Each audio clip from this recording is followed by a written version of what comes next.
hello friends मैं आज আপোনালোকৰ বাবে লৈ আহিছো এটা নতুন ভিডিও আহক ভিডিওটো লৈ আগবাঢ়ো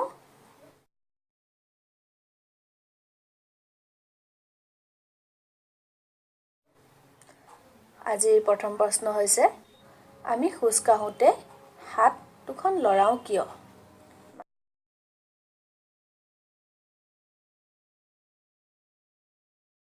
মানুহে খোজ কাঢ়োতে হাত দুখন লৰাই খোজ কাঢ়ে কিয় খোজ কাঢ়ে তাৰ কথা বিষয়ে জানো আহক আমি খোজ কাঢ়োতে কোনো এখন ভৰি আগবঢ়াই দিলে দেহৰ এটা ঘূৰ্ণন ঘটে এই ঘূৰ্ণনৰ কেন্দ্ৰ হ'ল আমাৰ দেহৰ সোঁমাজেৰে কল্পনা কৰা অক্ষডাল ভৰিখন আগবঢ়াই দিয়াৰ লগে লগে আমাৰ দেহৰ ভাৰসাম্যৰ খেলিমেলি হয় এই খেলিমেলি অতৰাবৰ বাবে এটি বিপৰীতমুখী কাৰ্য সাধন কৰিবলগীয়া হয় কেয়ে সোঁ ভৰিখন আগবঢ়াই দিলে আমাৰ সোঁ হাতখন দেহৰ পিছফালে গতি কৰে সেইভাবে বাওঁ ভৰি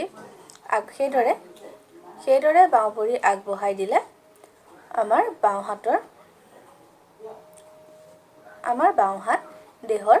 পিছফালে গতি কৰে অথবা সোঁ ভৰিখন পিছফালে থাকিলে সোঁ হাতখন আগবাঢ়ে জানিলেনে আমি খোজ কাঢ়িলে কিয় হাত দুখন লৰাই যাওঁ ভিডিওটো যদি ভাল লাগিছে প্লিজ লাইক কমেন্ট আৰু শ্বেয়াৰ কৰিবলৈ নাপাহৰিব